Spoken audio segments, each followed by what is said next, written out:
Morning temperatures had dropped to 20 below, and the snow along the service road had frozen into a crust so hard it cracked beneath each step. 12-year-old Aiyana Kitchi left her house in God's Lake Narrows just after 8 a.m., walking the short route to school she took every day. She never arrived. By noon, the entire community was searching the woods, calling her name into the wind.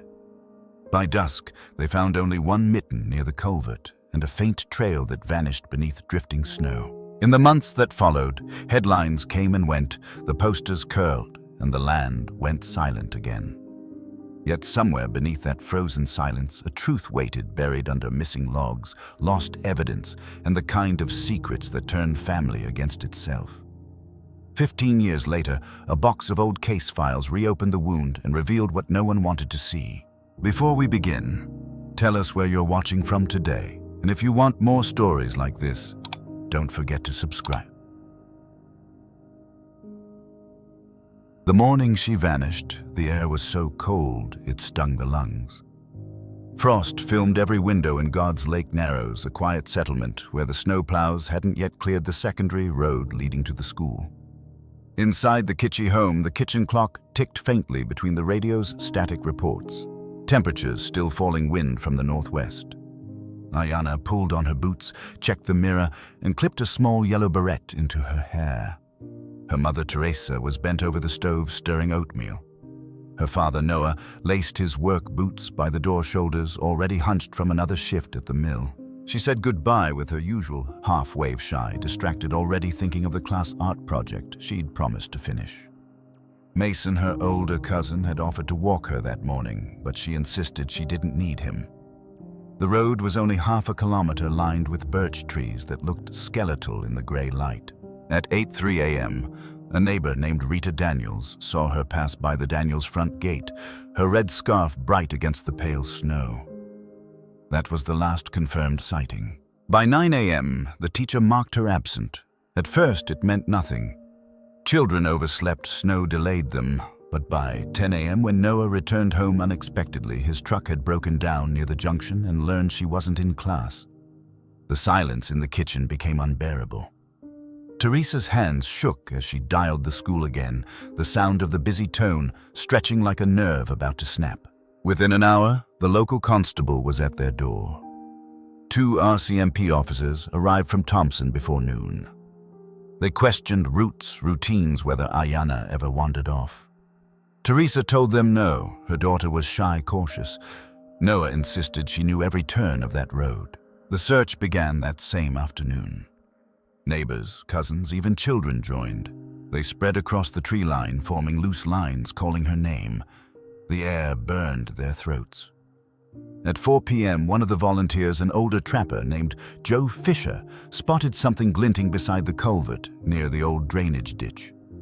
It was a small yellow hair clip, half open, frozen to the ice crust. No footprints surrounded it.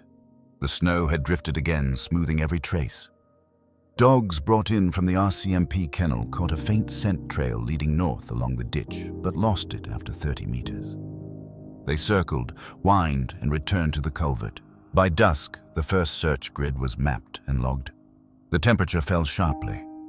The radio repeated the amber alert until static swallowed the signal. At home, Teresa refused to eat, sitting by the window, staring down the road that no longer looked familiar. Mason pinned a copy of the search map to the wall and drew a red circle where the clip had been found. That night, when the wind dropped, the settlement went eerily still. Somewhere beyond the tree line, a snowmobile's engine echoed once, then stopped. In the morning, searchers found nothing new, not a footprint, not a scrap of cloth. The road looked untouched, as if no one had walked it at all. Later in the official incident report, the time of last confirmed sighting would be logged as 8:15 a.m., weather clear. 20 Suwiji, visibility good. The notation for object recovered read simply, yellow clip plastic minor frost adhesion. Evidence, tag numbers, or... Teresa kept asking what that meant. The officers only said it might belong to her daughter, but they couldn't be sure. She told them she'd bought that clip herself at the co-op store the previous week. They nodded, wrote something down, and moved to the next question. That evening, she returned to the culvert alone. The sky had turned violet, the moon still hidden behind low cloud.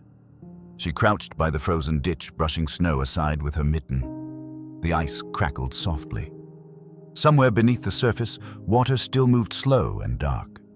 She whispered Aiyana's name once, twice, until her voice dissolved into breath. When she rose to leave, she noticed the faint shape of something else caught in the frost, a single strand of hair, dark, half frozen against the metal lip of the culvert. She didn't tell anyone. Not yet.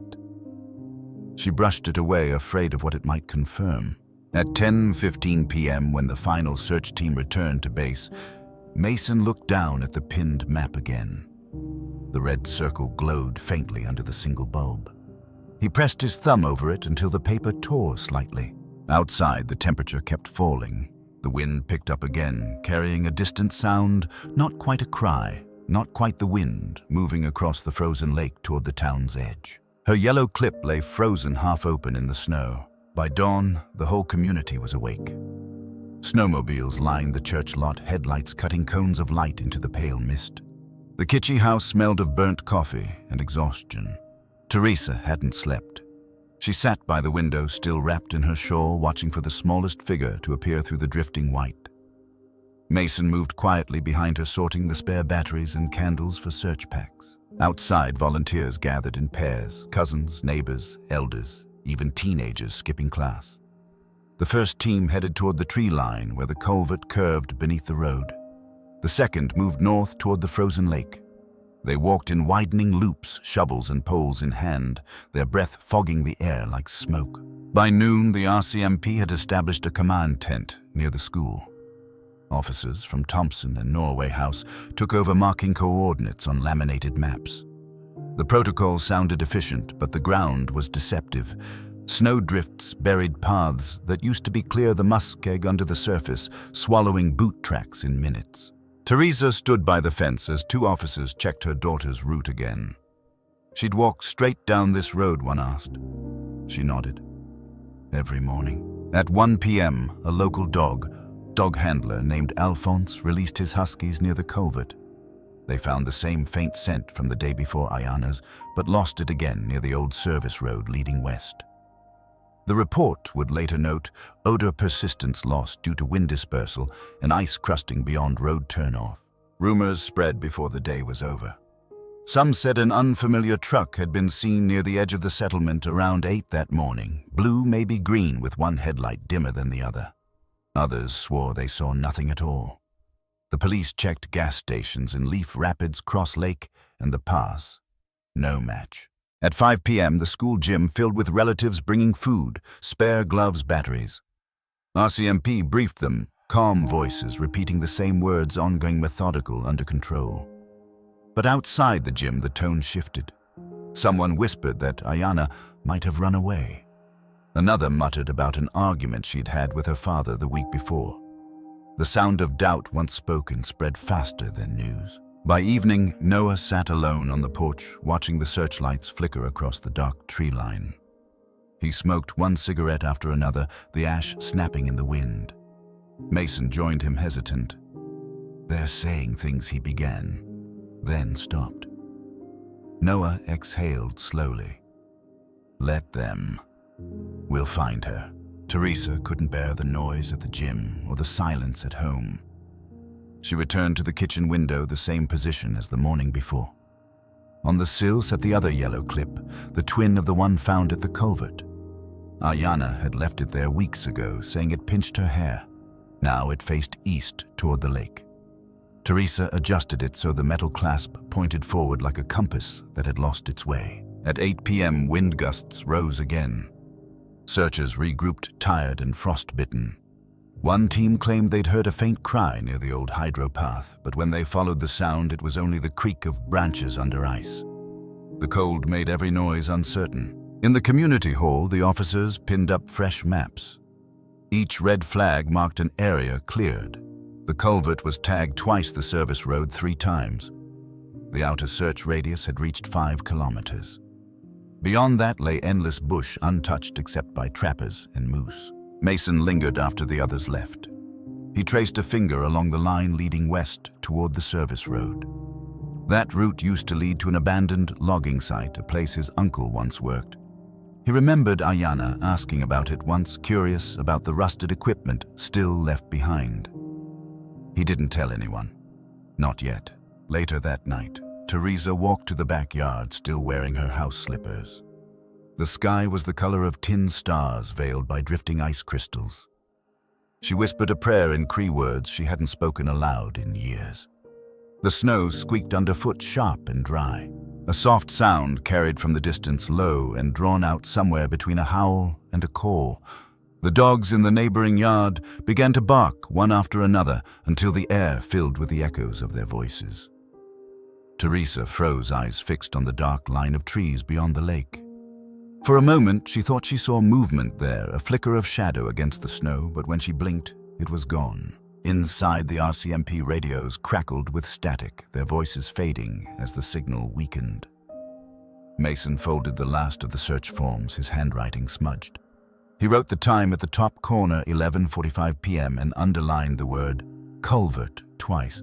By midnight, the settlement fell quiet again, except for the wind rattling loose shingles and the faint creak of the Kitch's porch boards under Noah's pacing steps and a tall cord. In the distance, the dogs still barked, all facing the same direction toward the frozen lake. That night, dogs howled toward the frozen lake. By the third day, the silence had taken on its own rhythm, the kind that fills a house when too many questions hang unanswered. Teresa sat at the table, turning the yellow clip found by the culvert over in her gloved hand. The RCMP had let her see it briefly before sending it to the lab in Winnipeg. She couldn't decide which hurt more, that they'd taken it or that it might not tell them anything at all. Outside, reporters had started arriving. One van, then two. Satellite dishes sprouted near the community hall, cables trailing across the snow like roots seeking heat. A CBC crew asked for an interview. Teresa refused at first, but Noah eventually stood before the camera, his words trembling. "We just want our daughter home," he said, voice breaking midway. The clip aired that night across the province. By morning, the phone wouldn't stop ringing. Some calls came from strangers offering help, others from people claiming visions or dreams. Mason answered one around 7 a.m., a man's voice saying he'd seen the girl in the pass outside the co-op store. The line went dead before Mason could ask a question. RCMP traced it, found nothing. The number was unlisted, likely a payphone. They sent officers south to check security footage. But after hours of review, they found only blurred figures moving in and out of the store, no child matching Aiyana's description. Back in God's Lake Narrows, the search had shifted tone. The official teams thinned out as federal support wound down. Local volunteers kept going, driven less by command and more by stubborn faith. Mason walked the frozen shoreline with a flashlight, even after the sun dipped his breath, a thin white line in the air. One evening, he followed the old path that ran beside the ferry dock. The boards there were warped and blackened from years of ice scouring. He stopped when his boot hit something half buried in the snow, a small tire impression frozen into slush, narrower than a pickup's. He called it in, and the next morning, RCMP took plaster casts. The lead investigator, Sergeant Hollins, examined the marks briefly before the weather turned. By the time the casts hardened, the rest of the trail had vanished under fresh snowfall. In the official log, that entry read, "Partial tire impression, inconsistent with RCMP or civilian search vehicles. Cast incomplete due to melt." Teresa read those words later, whispering them under her breath as if reciting a spell. She tried to imagine the vehicle that left those tracks, who sat behind the wheel, what they saw. Each time she closed her eyes, she pictured the yellow clip half open, glittering against the ice. As March dragged on, the story spread. Newspapers in Winnipeg and Saskatoon ran features on missing Indigenous girls, naming Aiyana among them. Politicians promised resources that never came. One TV host mispronounced her name entirely, Aiyana, and spoke of her as though she were a symbol, not a person. Teresa turned off the set, staring at the empty chair beside the wood stove. By April, the reporters were gone. Snow melted along the roadsides, revealing brown grass cigarette butts and soggy posters tacked to hydro poles. Mason replaced one, smoothing the plastic sleeve so the photo, Aiyana smiling shyly, hair pinned with the yellow clip, faced the street again. Beneath it, someone had scrawled in pencil, "Gone but not forgotten." He tore that corner off and pocketed it. At 6 p.m. that evening, Mason met with an elder named Peter Moose, who had searched the area in silence for days. Peter spoke slowly, eyes narrowed against the wind. "The land keeps things. It isn't ready to return," he said. "Sometimes it's not what's lost that haunts.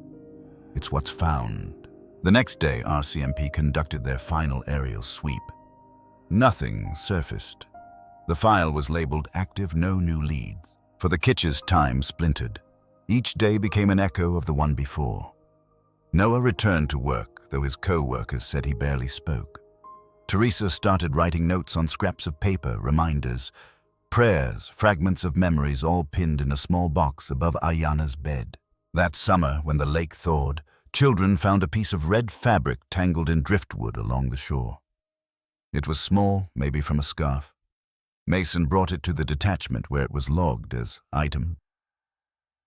Later testing showed no human trace, just synthetic dye fibers, too common to match. Still, Teresa kept thinking of Aiyana's scarf, bright red, knitted by her sister. She remembered her daughter wrapping it twice around her neck that last morning. The scarf hadn't been recovered.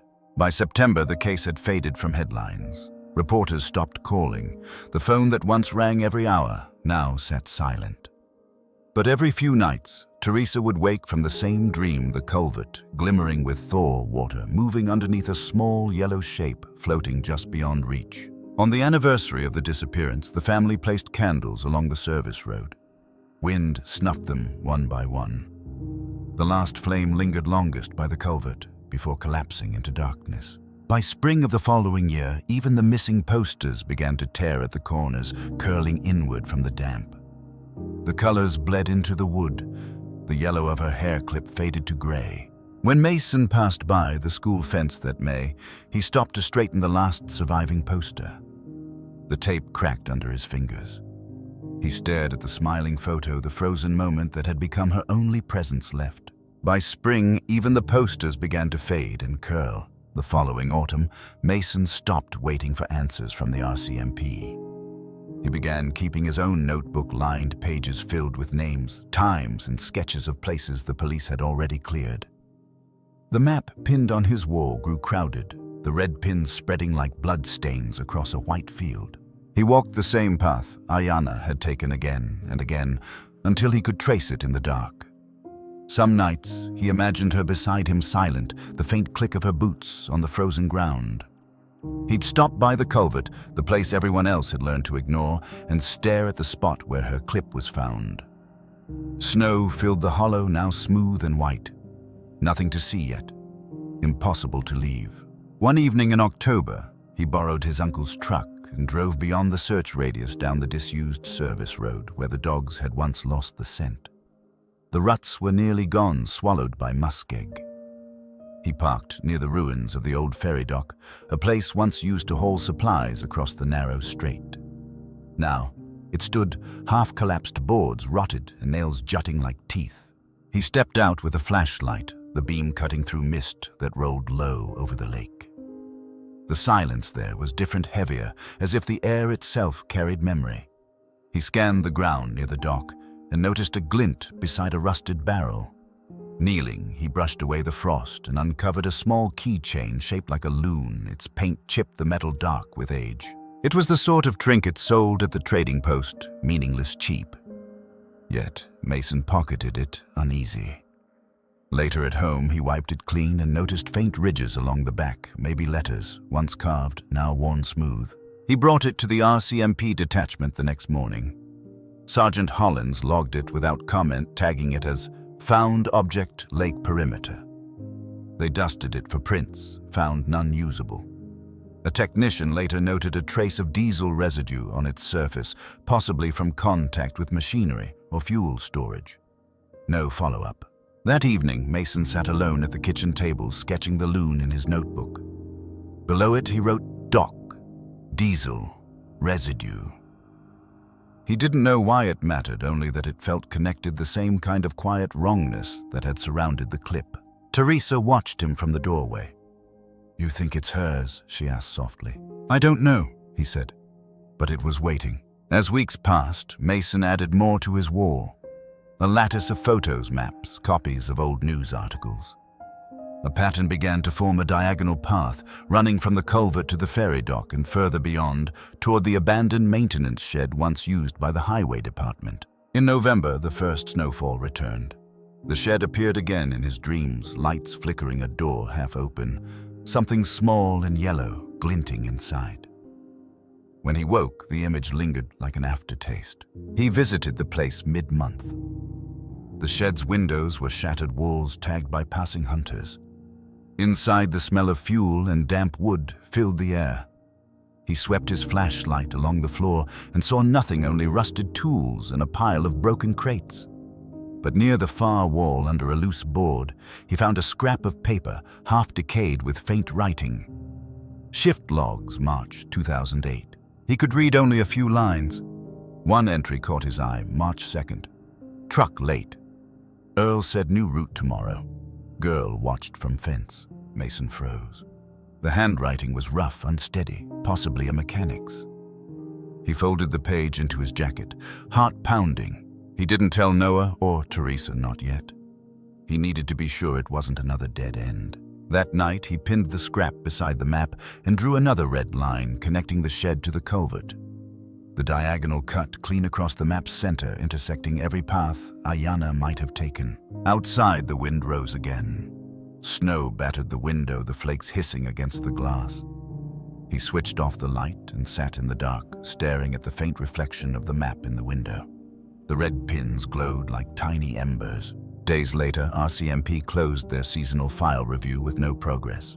The official summary used the same phrase as before: all known, leads exhausted.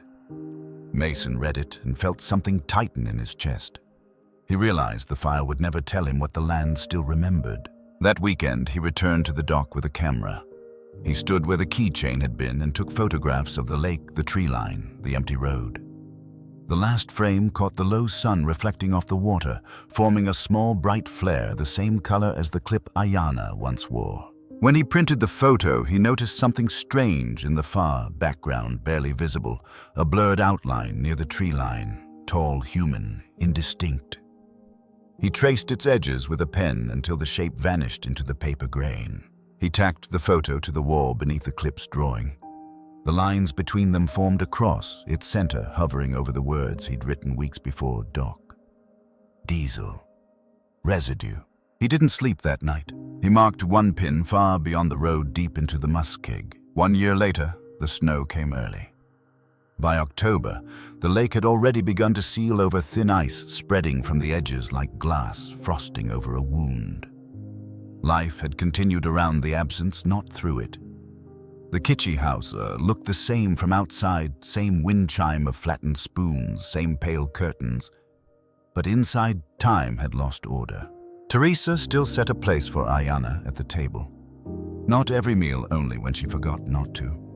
She had written to every government office she could find, Ottawa, Winnipeg, even the United Nations Rapporteur for Indigenous Rights. Some wrote back. Most didn't. The letters piled in a neat stack under the phone, their official seals useless as the unanswered calls. Noah spoke little now. He worked longer hours at the mill, returning each night with sawdust on his boots and eyes too heavy to meet hers. When he did talk, it was about small things, weather repairs, fuel, anything but the missing space in their lives. Mason had moved into a small trailer on the edge of town.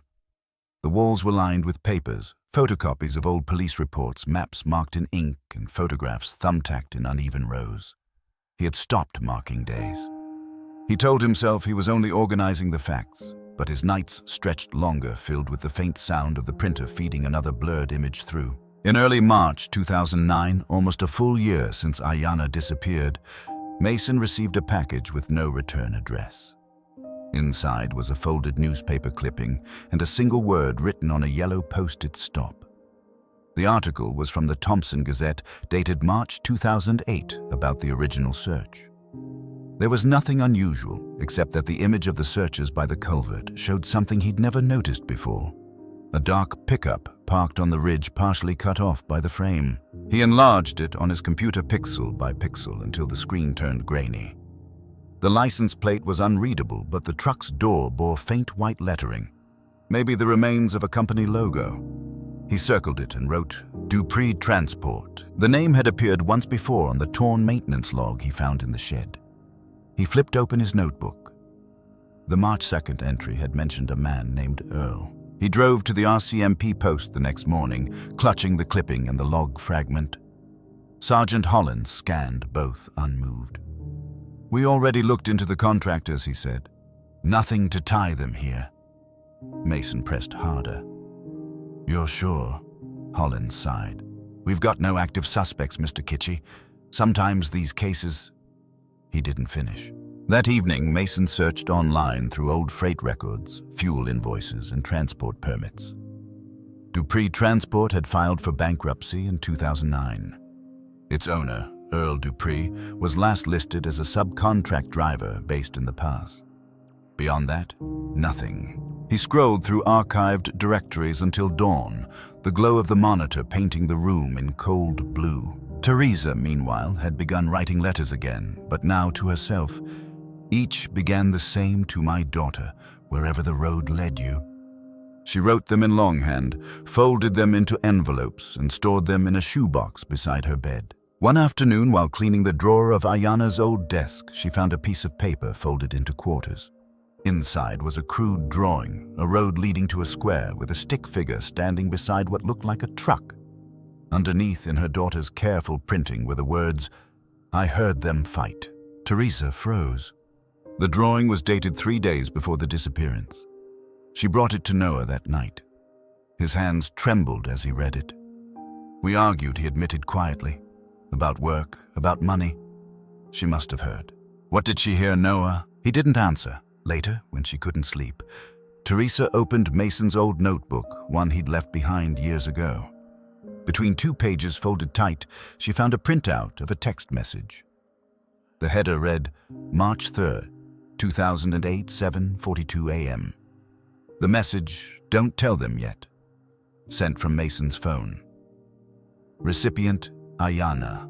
Her chest tightened. She read it again, hoping she'd misread. When she confronted him the next morning, Mason stared at the floor. It wasn't what it sounds like, he said. She saw the fight. I told her not to tell Mom until Dad cooled off. Teresa slapped the page onto the table. You think this was about your uncle? He didn't respond. The RCMP logs would later confirm the message existed but had been deleted before retrieval. Its metadata matched the morning she vanished. Teresa sat alone after he left the paper, trembling in her hands. She thought about the yellow clip now sealed in an evidence envelope at the detachment. The officer had offered to return it once the case cooled. She'd said no. But that night she asked for it back. The next day she placed the envelope inside her drawer beside Aiyana's letters. She kept it closed, but near like a heartbeat she couldn't listen to. When spring thawed the ditches again, she went to the culvert alone. The snow had receded, revealing old grass flattened by meltwater. She knelt, touched the ground where the clip had been found. The soil was soft now, almost breathing. Behind her, a crow landed on the post-black wings, sharp against the white. It cawed once, then flew toward the lake. She whispered Aiyana's name into the thawing wind.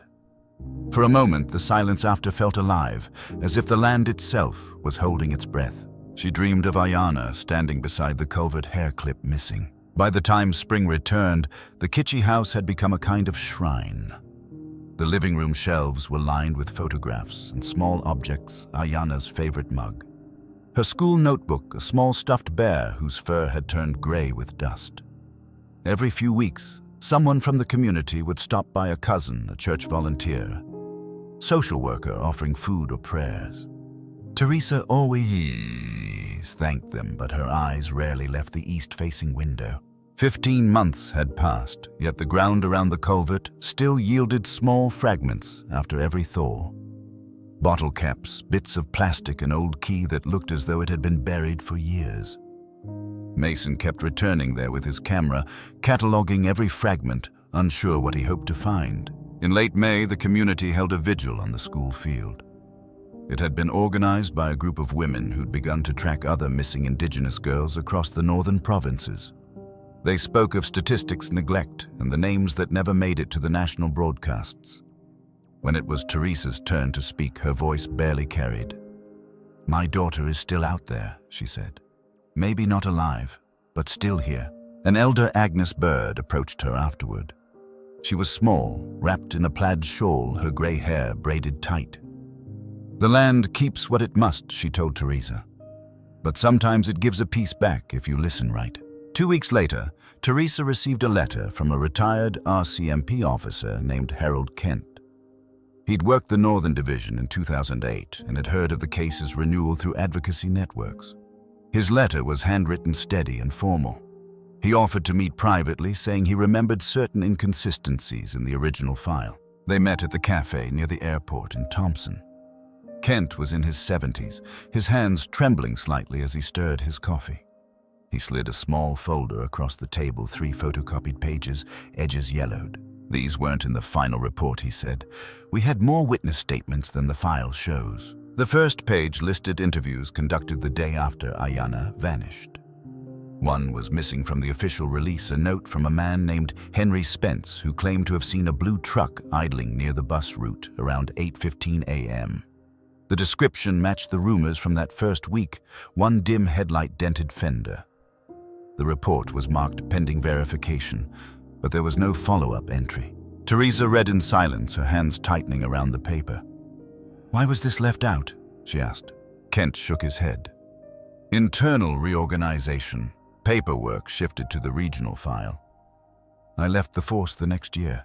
He paused, lowering his voice. "The truck was registered to a contractor, one of the transport subcontractors the mill used. I remember that name because of the timing. Dupree Transport." The words hung between them like a breath held too long. That night, Teresa spread the copies on her kitchen table. Mason hovered behind her, silent. The evidence wasn't proof, not yet, but it aligned too perfectly with what he'd already found: the maintenance log. The doc, the name? Teresa opened a small yellow notebook she'd started keeping weeks earlier. It was the same shade as the hair clip, unintentional at first, but now it felt right. In it, she began listing every inconsistency, every missing form, every fragment that didn't fit. She numbered them meticulously, as if the act of writing could restore what the land had hidden. Tire impression not matched. Witness statement omitted. Deleted message. Clip listed as plastic, though fabric lining visible. Dupree Transport unverified. She wrote until dawn. The page edges curled from the heat of the lamp. By morning, she folded the notebook closed, pressed it flat with her palm, and placed it beside the clip's envelope in her drawer. Noah found her there hours later. "You're going to make yourself sick," he said quietly. She looked up, her eyes red but steady. "Someone has to remember the details." The next week, Mason returned to the ferry dock, now thawing under spring sun. The water was open again, dark and restless. He stood where he'd found the keychain, replaying Kent's words about the truck. The residue, the smell of diesel, everything led back to that same path, the one the dogs had lost. He crouched by the waterline where a pale smear of oil floated on the surface, shifting colors in the light. The wind carried the faint scent of fuel. He took a photo, printed it later, and taped it under the words Teresa had written in her notebook. That evening, she sat in the living room, the radio murmuring quietly about another missing girl from Saskatchewan. She turned it off mid-sentence. The silence afterward felt thick electric. Somewhere outside, a crow cawed, and she opened her yellow notebook again. On one torn page near the back, she wrote a single word, circled twice: truck. On one torn page, a single word circled twice: truck. By late summer, the case was barely mentioned outside the community, but Mason refused to let it die. He had begun working part-time at the airport cargo dock in Thompson, keeping him close to the files and manifests that sometimes crossed paths with freight contractors. Most nights after the last flight departed, he stayed behind to copy names and serial numbers onto a notepad he hid in his locker. Then, one morning, an envelope appeared inside that same locker. No stamp, no return address. Inside were 2 items, a printed photo and a single line written on a torn receipt. The photo was grainy black and white, showing the culvert from a slightly higher angle, clearly taken before the disappearance. In the corner, the date stamp read 2008-2/19. A figure stood near the bend of the ditch, blurred by motion. Beside the culvert, faint tire ruts marked the snow. The note read, "You missed something." Mason stared at the photo for minutes before breathing again. Someone had taken this shot 2 weeks before Aiyana vanished, and they wanted him to know it. He brought it to the RCMP detachment. The new investigator, Constable Yarrow, studied it under fluorescent light. "Could be anything," he said. "Old service photo, maybe survey work. But why send it to me?" Mason asked. Yarrow shrugged. "Could be a prank. These cases attract them." The officer photocopied the image, promised to send it to the forensic lab in Winnipeg for enhancement. Mason left unconvinced. That night, he pinned the original to his wall next to the maps and the old newspaper clipping. Under a magnifying glass, he noticed something the constable hadn't mentioned near the lower edge of the frame. Sunlight reflected off a small object, a curved shape glinting in pale light. He traced it with his pencil. It looked like a clip. He called Teresa the next morning. She came with her yellow notebook, flipping to the page where truck was circled twice. Together, they studied the image. The blur in the frame was too small to be certain, yet the angle suggested whoever took the photo had been standing near the service road, the same road where the dogs had lost Aiyana's scent. "If this was from February," Teresa whispered, "someone was watching that place before it happened." Mason nodded. "And they're watching us now." A week later, a letter arrived at the house addressed simply to the family. No return name. Inside was a printed page torn from a transport manifest, E. Dupree, Route 49 Thompson to God's Lake, March 23, 2008. The signature block was blank. Teresa brought it to the RCMP again. Yarrow scanned it, expression tight. "This isn't admissible without provenance," he said. "Could be fabricated, or it could be proof," she said. The lab report on the photo arrived days later. The metadata confirmed a digital source, but the timestamp sequence didn't match any known camera models from 2008. Likely reprinted, the report concluded, derived from earlier digital frame capture. That phrasing stayed with Mason, earlier digital frame. Someone had taken this image from another recording, maybe a video, maybe a surveillance feed, but from where? He returned to the airport, checked archives of cargo security footage from February 2008. Most had been purged long ago, but a single drive survived from that winter, a compressed set of images from the ground lot. As he scrolled through, he froze at one still frame, a blue pickup with one dim headlight idling by the fence, timestamped 2/1908, the same date as the culvert photo. He magnified the windshield. The driver's face was obscured by glare, but the shape of the truck's logo matched perfectly with the old maintenance log, Dupree's Transport. Mason printed the frame, circled the truck, and drove straight to Teresa's. They spread both images, the culvert photo and the lot frame, side by side on the table. The alignment was uncanny. The same vehicle, same day. Teresa whispered, "Someone took that photo from inside the truck." He looked closer at the reflection on the culvert's icy rim in the first photo. There, a faint curved line like a mirror image of the vehicle's front fender. The driver hadn't been watching the road. He'd been watching the girl. Mason's hands trembled. He flipped over the photo, looking for any mark, any clue to who sent it. On the back, barely visible in pencil, were 2 initials, NK. His first thought was Noah. But his uncle's handwriting had always been neat, precise. These letters were jagged, desperate. He tried not to imagine it yet. The question clawed at him: if the truck belonged to Dupree and Noah had once worked under the same contract, how much did his uncle really know? That night, Mason couldn't sleep. Every creak of the floorboard sounded like a breath. He sat by the window watching frost form on the glass, his own reflection staring back, tired, hollow, haunted. Before dawn, he pulled the photograph off the wall and turned it over again. The initials seemed fainter now, as if erasing themselves under his thumb, but he knew what he'd seen. He slid the image into an envelope, labeled it Culvert Source Photo, and stored it inside his notebook between the pages marked Truck and Dupree. The next morning, he drove to his uncle's house. Teresa saw him from the window, envelope in hand. She didn't try to stop him.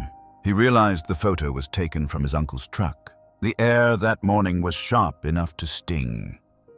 Frost clung to the power lines like threads of glass. When Mason parked outside his uncle's house, he could see Noah through the front window, sitting at the kitchen table, coffee mug untouched. For a moment, he considered turning back, but then he saw the yellow clip pinned to the corkboard above the sink, still kept as a memory token. That small piece of plastic stopped him cold. He stepped inside without knocking. Noah didn't look up. "You've been digging again," he said. His voice was hoarse, not surprised. Mason placed the photograph on the table between them. "I found this 2 weeks before she disappeared." "That's your truck, isn't it?" Noah stared at the image, eyes hollow. "Looks like it," he admitted after a long pause. "But I didn't take that photo." Mason leaned forward. "Then who did?" Noah rubbed his temples. "You don't understand how things were back then. Dupree handled logistics for half the mill contracts. He'd drive up here for drop-offs, sometimes used my truck when his was down. Everyone did. You lent him your truck just once or twice. I told the officers that. It's in the file." "No," Mason said. "It's not." Noah's hands stilled. The silence stretched between them, broken only by the clock ticking on the wall. Finally, Noah sighed. "He was here the weekend before she vanished. I argued with him about payment.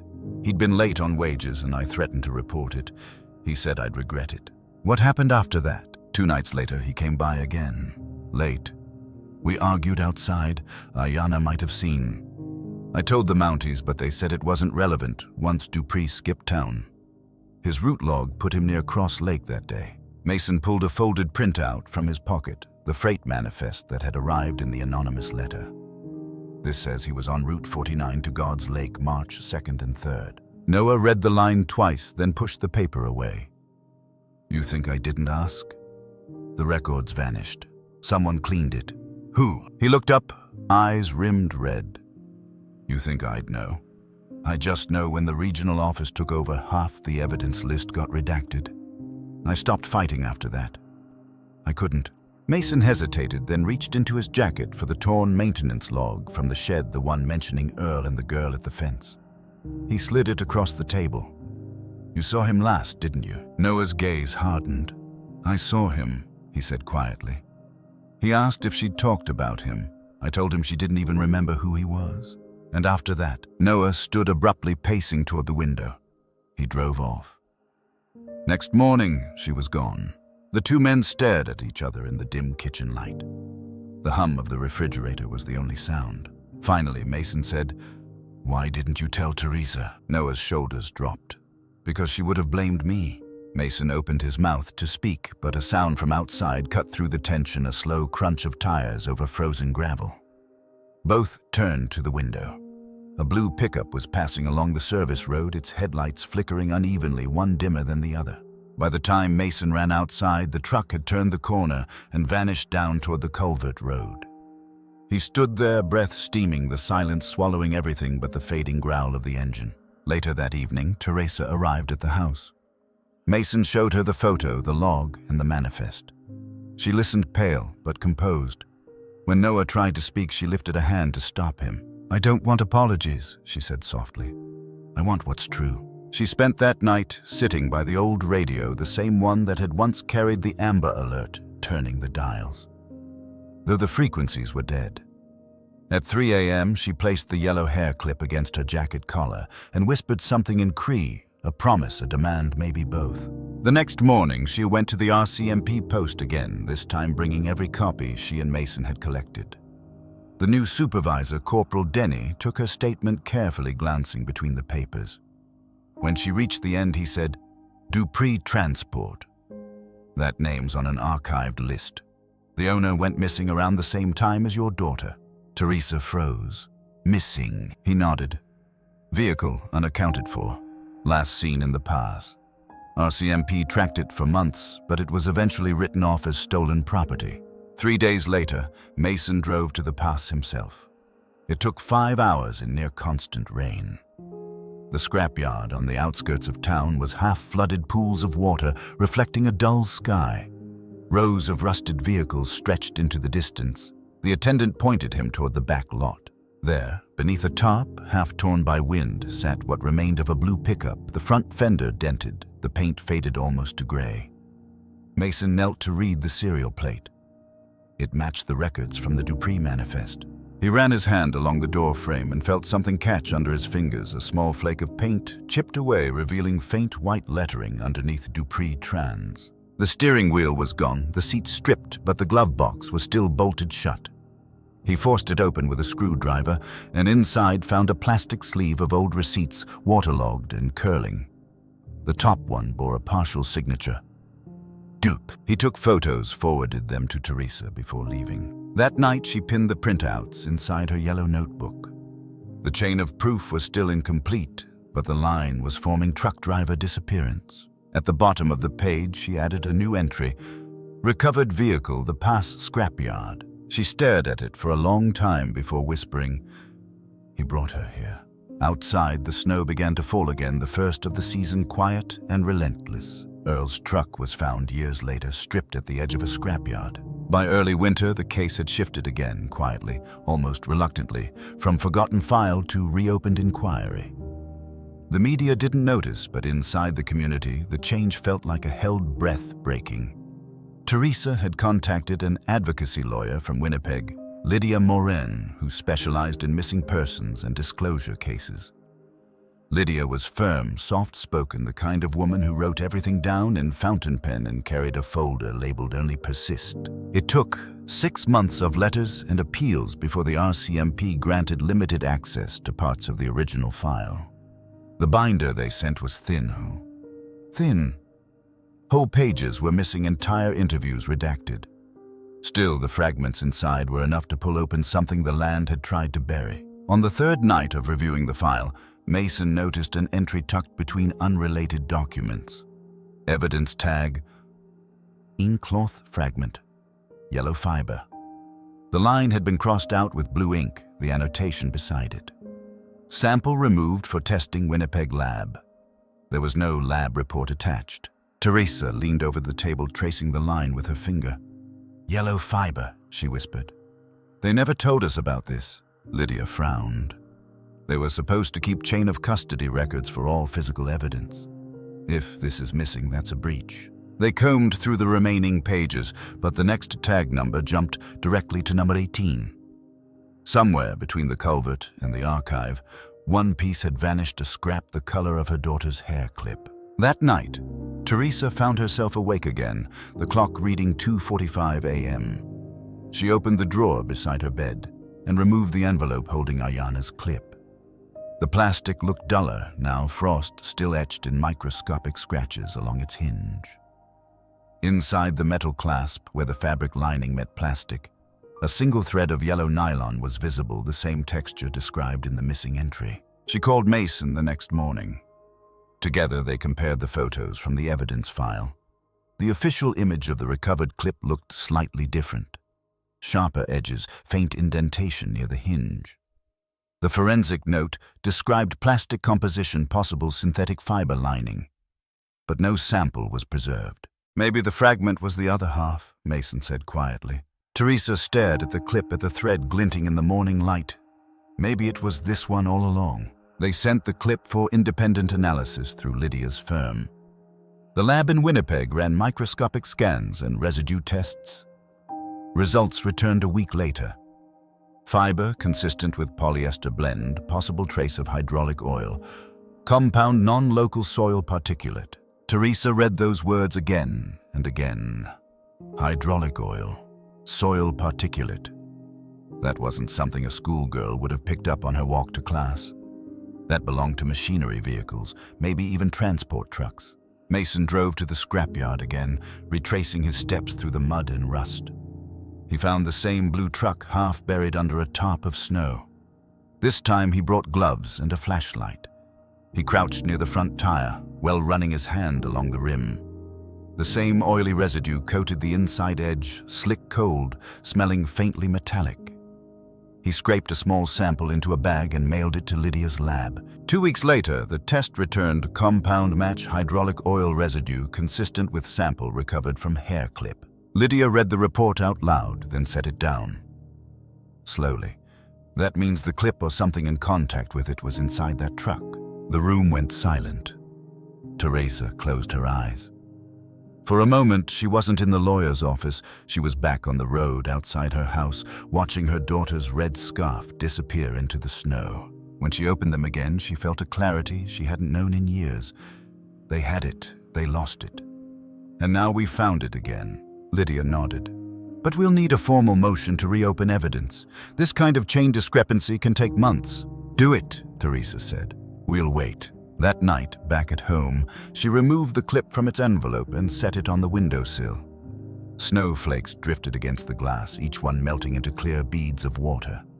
In the dim light, the clip looked translucent, fragile, almost ghostly. She opened her yellow notebook and turned to the first page where the words truck, fiber, and culvert were all circled in red.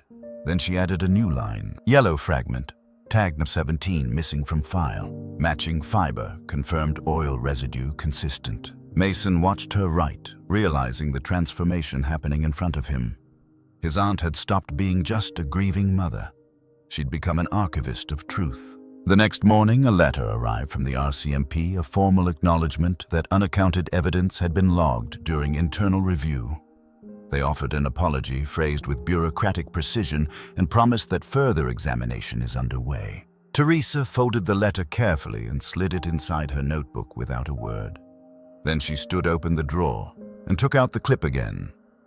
This time she placed it into a clear bag and labeled it herself in careful handwriting. Artifact 12. Personal property. Evidence unofficial. When Mason asked why she wrote Artifact 12, she smiled faintly, because they stopped counting at 11. The clip was no longer just memory.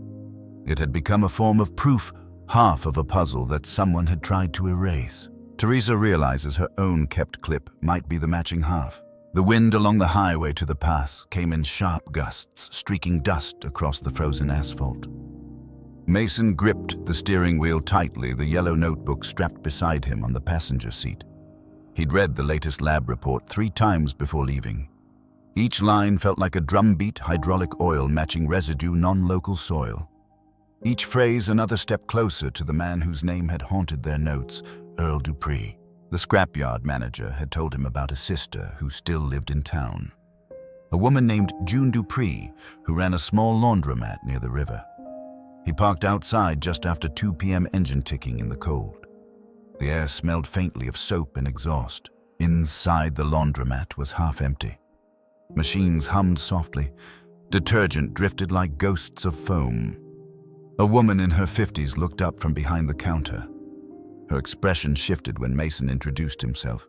"I'm not here to cause trouble," he began. "I'm here because of my cousin, Aiyana Kitchi. She disappeared in 2008. June's eyes darkened. "You're from God's Lake." He nodded. She sighed and turned toward the back room. "You should have come sooner." The room behind the counter smelled of dust and bleach. On a shelf sat an old shoebox, the lid cracked and stained. She pulled it down carefully. "My brother left this here when he went north," she said. "Said he was making a delivery. Never came back." Inside were small things, a pocket knife, a driver's ID, a crumpled photograph of a woman and child Mason didn't recognize. And at the bottom, sealed in a small plastic bag, was a silver locket on a broken chain. June held it by the edge. That was in his glove compartment when they towed his truck. The police took it, then brought it back months later. Said it wasn't relevant, but I knew better. She opened the bag and let Mason see. Inside the locket's frame was a photograph, half of a face torn down the middle. The child's eye was unmistakable, soft, almond-shaped, with the same slight tilt as Aiyana's. He stared at it, his breath catching. This was hers. "I don't know," June said. "But your people came once years ago. I told them they could take it if they wanted. No one did." He took a picture of it with his phone, then asked if he could borrow it. She hesitated before nodding. "Bring it back," she said quietly. "Whatever this is, it's heavier than you think." That evening, Mason returned to Thompson and brought the locket to Lydia's office. The lawyer's assistant logged it under chain of custody, labeling it Item 43B. The entry dated March 2024 would later read, Recovered locket silver, containing half photograph of minor female possible link to 2008 disappearance. Teresa met them the next morning. When she saw the photograph, her breath left her body like a sound pulled out by wind. She touched the torn edge of the paper with trembling fingers. "That's her?" "It's from the school portrait," she whispered. Lydia nodded. "We'll submit it for comparative analysis. If the print stock matches, it places your daughter's photo inside that truck." The locket's hinge creaked when opened fully, its inside tarnished and dull. On the opposite side, where a second photograph should have been only adhesive residue, remained. Whoever had removed the other picture had done so carefully, as if afraid to tear it. For the first time in years, Noah joined them at the table. His eyes lingered on the locket, then shifted to his wife. If this was in Earl's truck, maybe he took her photo before he left. Maybe... He stopped. "Say it," Teresa said. Maybe he meant to keep it. Like a trophy. The room fell silent. Lydia broke it first. "We'll keep that theory internal for now. We need to corroborate the physical chain." Without direct fingerprints, this remained circumstantial. Teresa didn't care about legal language anymore. The objects spoke louder. The clip, the fiber, the oil residue, and now this locket, each a piece, returning from the dark. 3 weeks later, Lydia called with the results. The photo fragment stock matched the same batch used for the 2007-2008 portrait session at God's Lake Narrows School. The ink chemistry matched too. It was part of the same print as the one hanging on the Kitchi family wall. When Teresa heard, she covered her mouth to stop herself from crying out. Mason stood frozen, staring at the email on the lawyer's screen. "Then she was in that truck," he said quietly. Lydia nodded, or at least something that belonged to her was. The next step was procedural, a formal request for review under the Cold Case Evidence Reclamation Act. But what they'd found was more than admissible. It was intimate, undeniable. At home that night, Teresa laid the yellow clip and the silver locket side by side on the kitchen table. One bright one, dull, plastic and metal, memory and evidence. She touched them gently, aligning their hinges until they almost formed a single line. For the first time, she didn't feel afraid of them. Outside, the snow had stopped. The lake surface glistened under moonlight, smooth and unbroken. Somewhere in the distance, a train horn sounded low, far almost human. Teresa sat for a long time, listening to it fade. When she finally rose, she wrote one more line in her yellow notebook. "If the earth hides, the metal remembers." The next morning, Mason drove the evidence to the RCMP post. He signed the transfer forms himself, his name written beneath Artifact 43B. The chain was official now. What began as a whisper was becoming a record. As he left the building, he noticed the clerk sealing the locket inside a new envelope. The number stamped on the tag read 43B. The hinge creaked softly as it closed, a small metallic sigh, like something remembering how to speak. The locket's hinge creaked open to a missing half of the photo. 15 years after the disappearance, the name Aiyana Kitchi returned to public record. It began with a documentary aired on CBC North, a quiet, deliberate piece about unsolved cases across Manitoba. The producers had found Teresa through Lydia's network and filmed her at the kitchen table, the yellow notebook open beside the locket and the clip. She didn't cry on camera. She only said, "The land knows. We just stopped listening." 2 weeks later, the RCMP received an influx of calls. One came from a retired geotechnical surveyor who'd worked on road drainage projects near God's Lake Narrows in 2009. He remembered an unsealed culvert inspection that was never logged as complete. His notes, still saved on an old flash drive, marked the coordinates of that unfinished scan just 50 meters from where Aiyana's clip had been recovered. By the following spring, with new grants for forensic archaeology, the Cold Case Division authorized limited excavation at the site. Drones were used first, mapping soil density, scanning for irregularities. On April 7, 2023, the aerial team flagged a small subsurface void near the culvert, less than a meter deep, compacted by years of runoff. When they broke through the top layer, they found a small nylon backpack wedged in silt. The zippers were frozen in place and the fabric stiff with frost. The recovery team logged it at 14:40 p.m., photographed, and sealed it inside a weatherproof evidence bag. Teresa received the call 2 days later. Mason drove her to the detachment. She sat quietly as they opened the box under controlled lighting. Inside the backpack were 3 items: a mitten water-damaged and shriveled, a spiral notebook with its ink bled away, and a single folded paper edges melted together from moisture.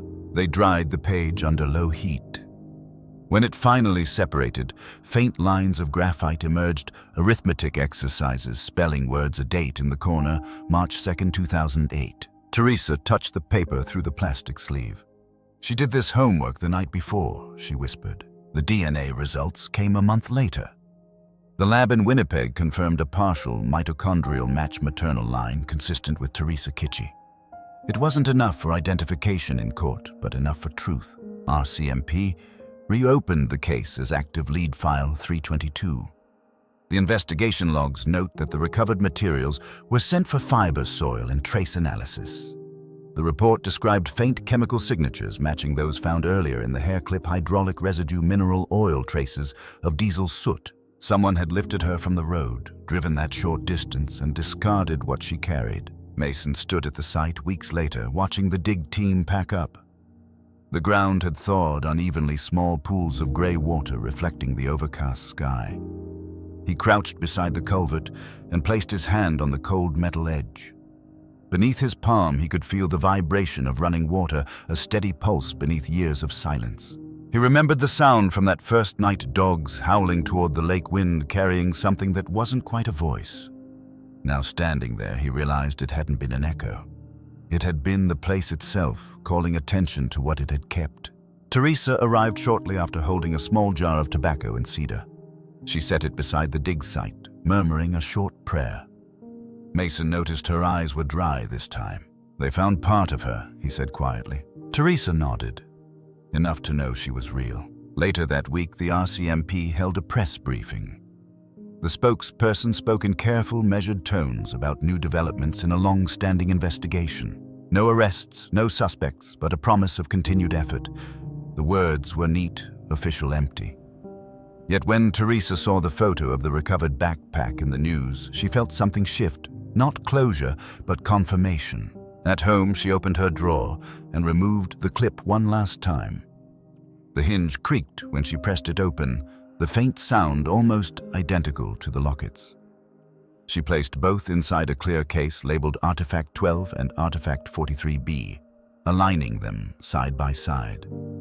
For the first time, they looked complete bright against the darkness of the drawer. A month later, she was asked to sign a witness form acknowledging receipt of returned personal property. The document listed the clip and locket as recovered items, not held as active evidence. She signed her name in slow strokes, then looked up at Mason. "They'll never find who did it," he said quietly. Teresa's hand paused. "Maybe not," she said. But we found where she stopped being forgotten. Outside, snowmelt streamed through the culvert, the sound soft and continuous.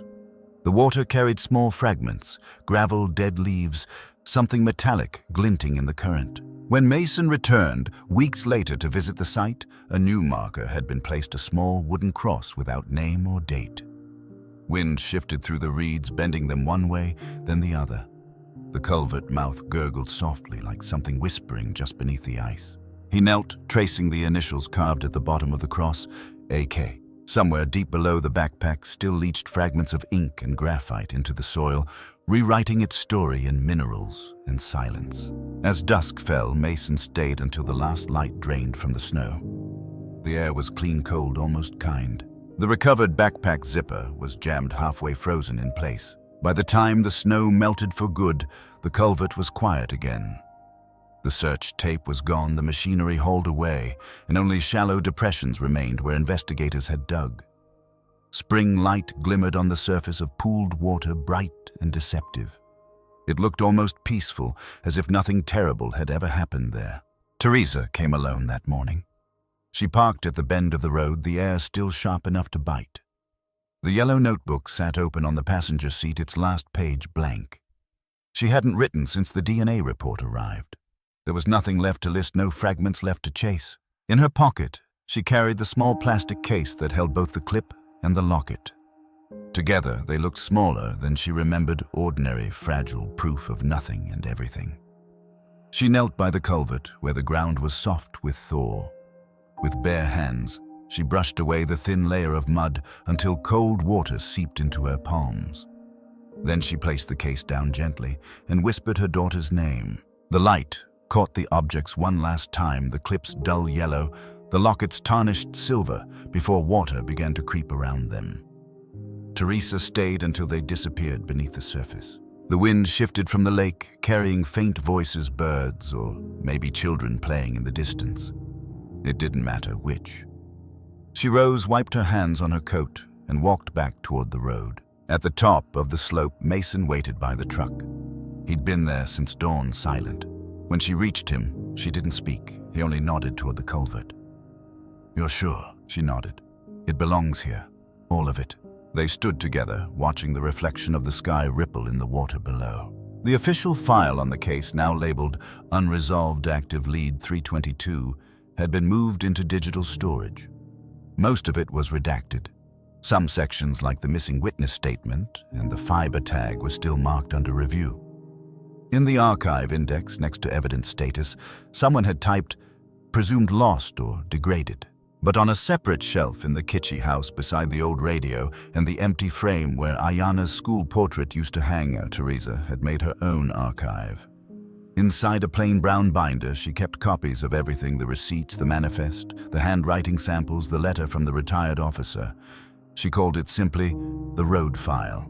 Visitors who came after the documentary release always asked her if she thought she'd ever know what truly happened. Teresa would smile faintly and say, "I already do. I just don't know who else does." In summer, the story spread again. Journalists, podcasters, strangers sending messages of sympathy or outrage. Some wanted theories, others wanted blame. Teresa answered none of them. Instead, she planted a small patch of wildflowers near the culvert, the same bright yellow as her daughter's hair clip. By midsummer, they swayed in the wind like tiny flames. Mason visited, often bringing candles or small tokens. He still worked at the airport, but no longer chased leads. When he passed the lake at dawn, the light on the water sometimes formed a shimmer, a thin line like a silver chain stretching across the surface. It never lasted long. One afternoon, while cleaning the house, Teresa found a folded piece of paper stuck behind a photo frame. It was one of Aiyana's school assignments, a short paragraph written in pencil. "When I grow up, I want to be a teacher so I can tell stories that make people listen." The handwriting wavered, faint but legible. Teresa placed it between the last pages of her notebook and closed the cover. Years later, the land around God's Lake Narrows would still remember her. Hunters who passed near the culvert sometimes found small things carried up by spring floods. Glass beads, a rusted zipper, pull a bit of colored plastic. They'd leave them on the bank, offerings to what the water kept. One spring, a child collecting tin cans noticed something gleaming in the mud. He pulled it free, wiped it on his sleeve, and found a tiny clip, the metal hinge, rusted one side, still painted yellow. He turned it over in his hand, curious, before setting it on a rock by the water's edge. The afternoon sun caught it just right. For a moment it flashed a sharp, clean glint, the color of memory breaking through ice. Then a ripple passed over the surface, and the light was gone. The boy looked once more at the water, as if expecting it to answer before running back toward town. Behind him, the reeds swayed gently, whispering in the breeze. At the culvert, nothing moved. Only the soft sound of flowing water, endless and indifferent. The clip gleamed once more before